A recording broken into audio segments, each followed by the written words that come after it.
But then what? Now the questions. Who is your Lord? And you said, well, I already know it's Allah.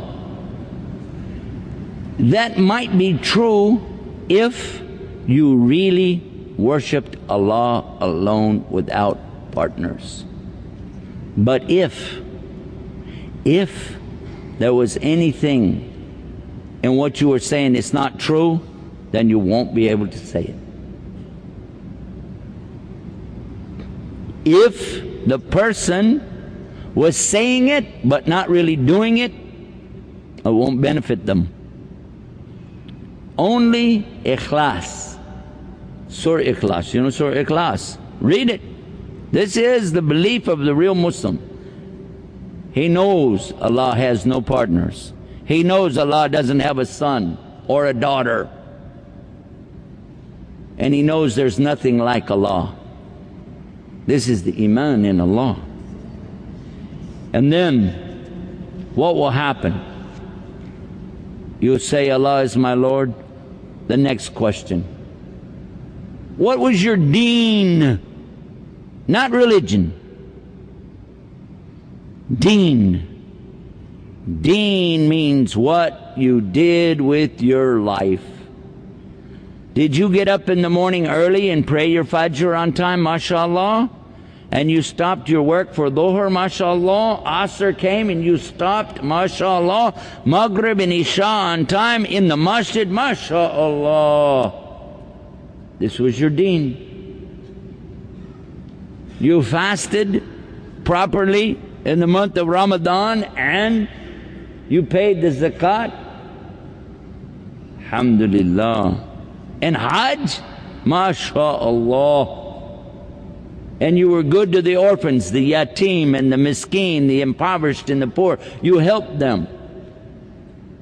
You took time from your busy schedule of piling up money to take some time to help the poor, to help the orphans.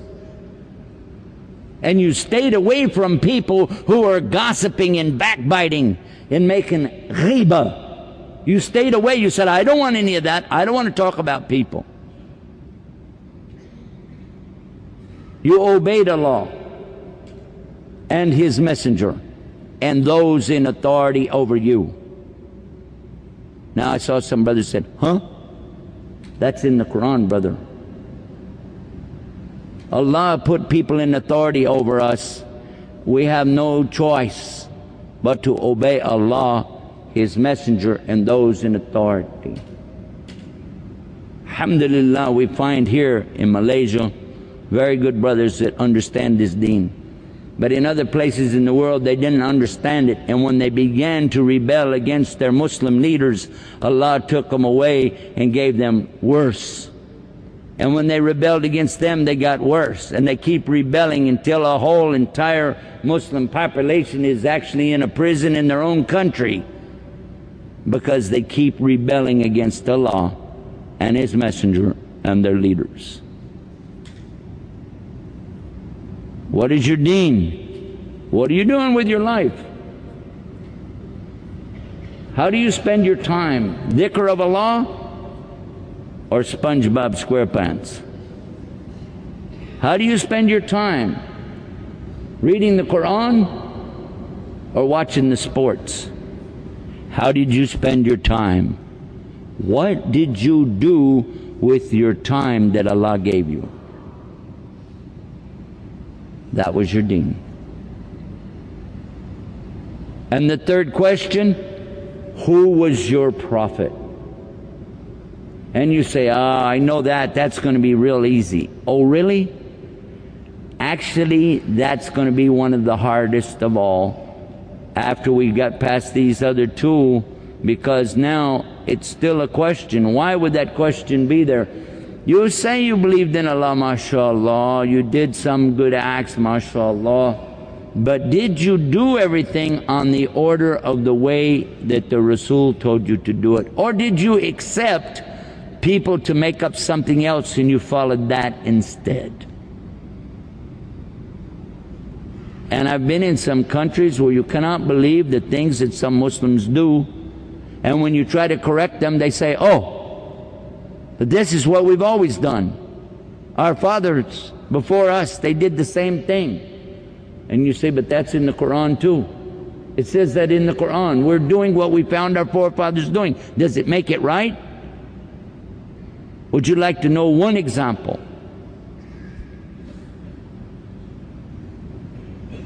The Jews, the children of Israel, before us, they worshipped Allah. Many of them were very good, wonderful people. We wish to be like those people.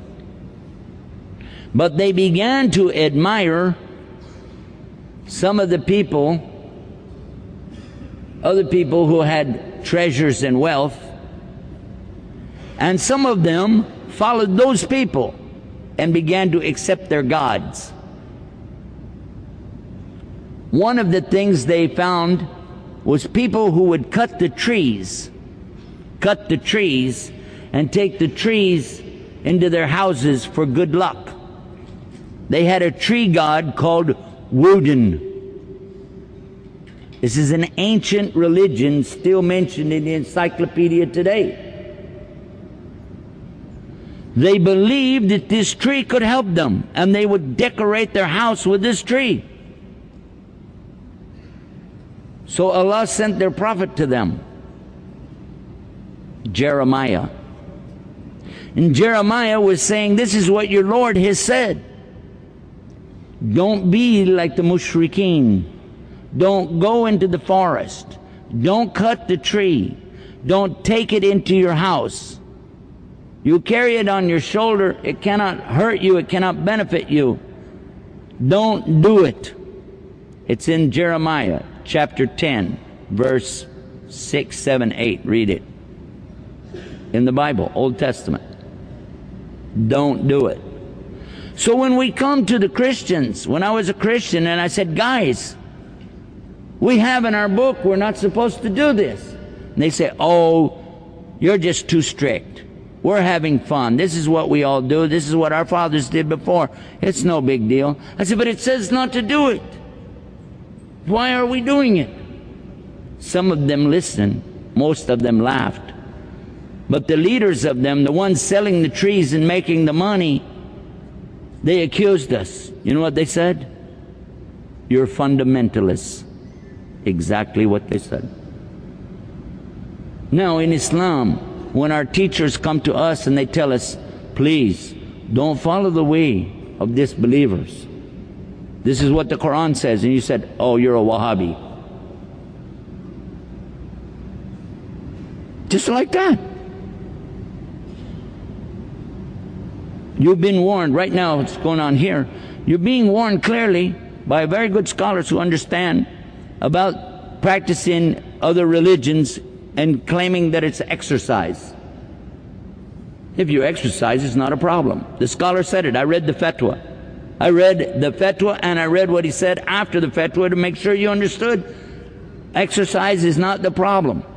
It's when you begin to add the worship part, it's not acceptable. And some people said, he must be a Wahhabi. In other words, anything that doesn't agree with you must be a Wahhabi. And you don't even know what it means. So if you really want to be one who can answer this question, who is your prophet? You have to understand, to follow Muhammad, obey Muhammad, only then is he your prophet. And just saying Sallallahu Alaihi Wasallam, which is very good, but just saying it with no meaning won't help you. And wearing a kufi is very good, but there are a lot of people that wear hats all the time and it doesn't save them either. We have to know who is Muhammad and what he expects from us.